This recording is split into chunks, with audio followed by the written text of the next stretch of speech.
ஒரு கதை. இன்னைக்கு தினம் ஒரு கதையில் ஒரு உண்மை சம்பவத்தை பார்க்க போகிறோம். அதாவது பார்த்தீங்கன்னா, நீங்கள் நிறைய பக்கம் நீங்கள் வந்து இந்த கேள்விப்பட்டிருப்பீங்க. என் படத்தோடு வந்திருக்கோம் டைட்டானிக் கப்பல்.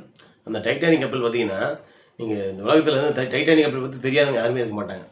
அந்த மாதிரி அந்த டைட்டானிக் கப்பல் பார்த்தீங்கன்னா, ரொம்ப பெரிய கப்பல், ரொம்ப வசதியான கப்பல், ரொம்ப ரொம்ப ஸ்ட்ராங்கான கப்பல்.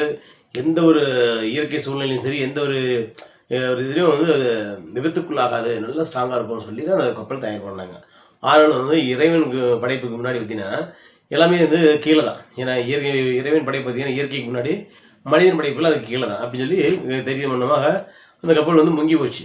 அந்த அந்த கப்பல் வந்து மூழ்கி போகிறதுக்கு முன்னாடி பார்த்தீங்கன்னா அந்த டைட்டானிக் கப்பல் விபத்துக்கு ஆக போகுது அந்த மாதிரி தெரிஞ்சோடனே அந்த டைட்டானிக் கப்பல் சிக்னல் கொடுக்குறாங்க. அந்த சிக்னல் கொடுக்கும்போது பார்த்தீங்கன்னா அந்த டைட்டானிக் கப்பல் சுற்றி பார்த்தீங்கன்னா 3 கப்பல் இருந்திருக்கு. பார்த்தீங்கன்னா 3 கப்பல் இருந்திருக்கு. அதில் முதல் கப்பல் பார்த்தீங்கன்னா சாம்சங் அப்படின்னு ஒரு கப்பல் இருந்திருக்கு. அந்த பேர் பார்த்தீங்கன்னா சாம்சங் ஒரு பெரிய கப்பல் இருந்திருக்கு.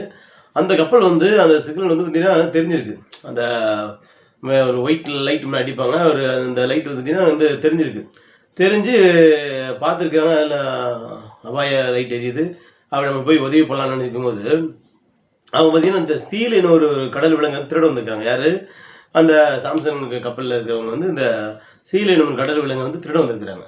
திருட வந்ததுனால பார்த்தீங்கன்னா சரி நம்ம அவங்களுக்கு உதவ போய் நம்ம யாருன்னு நமக்கு தெரிஞ்சு நம்மளே மாட்டிக்கிற மாதிரி இருக்கணும்னு சொல்லிட்டு அவன் அங்கேருந்து விரைவாக ஆப்போசிட்டாக போகிறாங்க. அதாவது நம்ம வந்து டைட்டானிக் கப்பல் வந்து முழுகிட்டு இருக்குது, அந்த இடத்துக்கு போகாமல் அதுக்கு நேராக ஆப்போசிட்டாக நமக்கு எதுக்கு வம்பு சொல்லிட்டு அவசரமாக போயிடுறாங்க.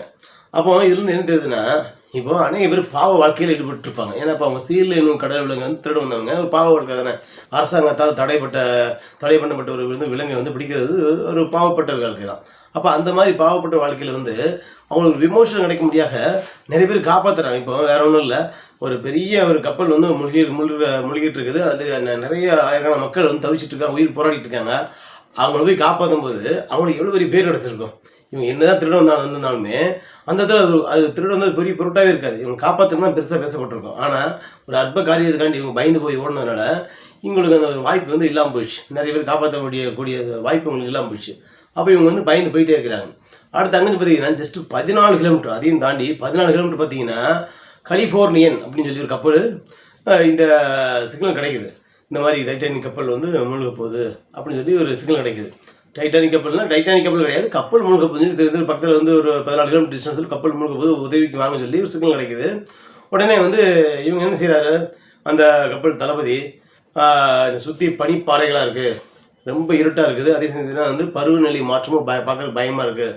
இந்த சமயத்தில் நம்ம போனால் நம்மளும் மாட்டிக்குவோம் அப்படிங்கிற காரணத்தினால அவர் என்ன செய்கிறாரு, சரி இப்போ நம்ம கரைக்கு போவோம், நம்ம காலையில் வந்து நம்ம கிளம்பி இதுக்குன்னு தயாராக போவோம் அப்படின்னு சொல்லிட்டு அவர் பின்வாங்கிறாரு.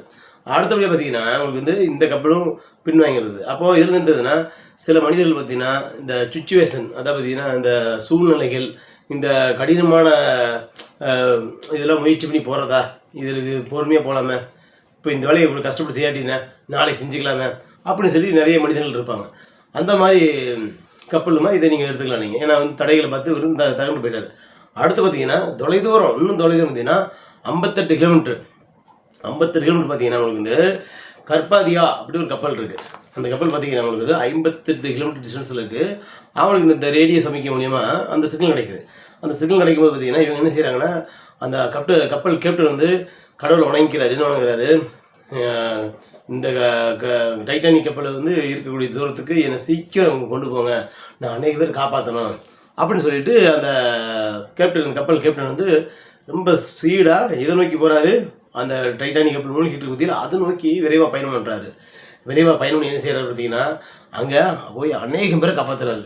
ஒரு ஆள் 2 பேர் இல்லை, ஏகப்பட்ட பேர் காப்பாற்றுறாரு. அதில் எத்தனை பேர், குறைஞ்சபட்சம் 705 பேரை காப்பாற்றுறாரு. 705 பேரை அந்த கப்பல் காப்பாற்றுது.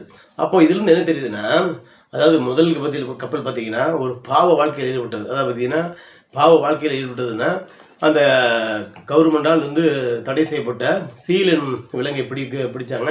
அதை நம்ம போனால் மாட்டிக்கொண்டு தப்பிச்சு போகிறக்காட்டி போயிட்டாங்க. அடுத்தபடியாக பார்த்தீங்கன்னா 2வது கப்பல் பார்த்தீங்கன்னா இப்போ வந்து பருவநிலை சரியில்லை, நம்ம வந்து பாறைகளாக இருக்குது, பெரும் பனிப்பாறைகளாக இருக்குது, இதில் நம்மளும் சேர்த்து மாட்டிக்கிட்டோம்னா நமக்கு வம்பு அப்படின்னு சொல்லிட்டு அந்த சூழ்நிலையை பார்த்து பயந்து போயிட்டாங்க. 3வது பார்த்தீங்கன்னா சூழ்நிலை இப்போ அவங்களும் அந்த பனிப்பை தாண்டி தான் போயிருப்பாங்க. அந்த பருவநிலை காற்று, அந்த மேகங்கள், அந்த கருகும் இருட்டு அதை பார்த்து தாண்டி போயிருப்பாங்க. அப்போ லாஸ்ட்டில் பார்த்தீங்கன்னா யார் பார்த்தீங்கன்னா உண்மையிலேயே வந்து மக்கள் மனசில் என்ன பார்த்தீங்கன்னா அந்த 3வது கப்பல் தான். அதாவது பார்த்தீங்கன்னா இதில் என்னன்னு தெரியல, நீங்களும் பார்த்தீங்கன்னா வாழ்க்கையில் நிறைய போராட்டங்கள் இருக்கலாம், பிரச்சனைகள் இருக்கலாம். நீங்கள் பார்த்தீங்கன்னா ஒரு பாவ வாழ்க்கையில் கூட நீங்கள் ஈடுபட்டுருக்கலாம். என்னடா நம்ம வாழ்க்கை பாவ வாழ்க்கை ஆயிடுச்சா, எப்படிதான் நம்ம வந்து வெளியே முன்னாடி வந்து 10 பேர் முன்னாடி நிற்கிறது அப்படின்னு நினைக்க வேண்டாம். நீங்கள் பாவ வாழ்க்கையை விட்டுட்டு நீங்கள் வெளியே வந்து மனம் திரும்பி வாழும்போது உங்களுக்கு நல்ல வாழ்க்கை கிடைக்கும். அடுத்தபடி பார்த்தீங்கன்னா சிலவங்க வாய்ப்பு இருக்கும், ஆனால் வந்து சுற்றியுள்ளவங்க என்ன நினைப்பாங்க, சுற்றியுள்ளவங்க என்ன பேசுவாங்க, சொந்தக்காரர் என்ன பேசுவாங்க, ஏய் நீ போய் இந்த வேலையை செய்றியா அப்படின்னு நினைப்பாங்க. அப்படி என்றைக்குமே வந்து மற்றவங்களை நீங்கள் வந்து நினச்சி நீங்கள் உங்கள் வாழ்க்கையை கெடுத்துக்காதீங்க. நம்மளால் என்ன செய்ய முடியும் அதை நீங்கள் இன்றைக்கே செய்யணும். நான் அடுத்த வாரம் செய்கிறேன், நான் அடுத்த மாதம் செய்கிறேன், நாளைக்கு செய்கிறேன். நாளைக்கு பார்த்தா போது என்னப்பா அவசரம்னா காலங்கள் வெகு விரைவாக போயிட்டுருக்கு. காலத்தை நீங்கள் கடந்து போயிடுவீங்க. நீங்கள் உங்களுடைய வாய்ப்பை நீங்கள் மிஸ் பண்ணிடுவீங்க. அடுத்தபடி பார்த்தீங்கன்னா அந்த 3வது கப்பல் பார்த்தீங்கன்னா தடைகளை தாண்டி போச்சு பார்த்தீங்களா.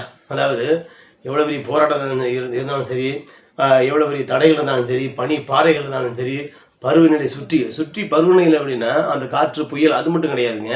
நம்மளுடைய வாழ்க்கையில் நிறைய மனிதர்கள் இருக்கலாம், நிறைய ஃப்ரெண்ட்ஸ் இருக்கலாம். அது இல்லாமல் நிறைய ஃப்ரெண்ட்ஸ் பார்த்தீங்கன்னா கை தூக்குவாங்க. நிறைய ஃப்ரெண்ட்ஸ் இதெல்லாம் உங்களுக்கு தேவையில்லை வேலை, இதெல்லாம் உங்களுக்கு தேவையில்லை வேலை, இந்த வேலையை செய்யாதான்னு சொல்லி முட்டுக்கட்டை போடுவாங்க.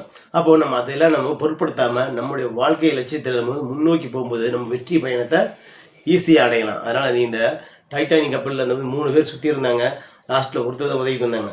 அதே சமயத்தில் நீங்கள் வந்து முன்னுவரதுக்கு நீங்கள் முன்னாடி வந்தீங்கன்னா அந்த 705 பேர் அந்த 3வது அந்த கப்பல் காப்பாற்றிச்சு. இப்போ அந்த கப்பல் பார்த்தீங்கன்னா நம்மளுக்கு வந்து 705 பேர் காப்பாற்றினால அந்த 705 பேருக்கு மேலேயும் அவங்க பெரிய கதாநாயகனாக இருப்பாங்க அந்த கப்பல் கேப்டன். சரிங்களா? அதேமாதிரி நீங்களும் உங்கள் வாழ்க்கையில் ஜெயிக்கணும்னா நீங்கள் தடைகளை வந்து நீங்கள் வந்து உடைச்சி எரிஞ்சு நீங்கள் வாழ்க்கையில் முன்னுக்கு போகும்போது தான் உங்கள் வாழ்க்கை பிரகாசமாக இருக்கும்.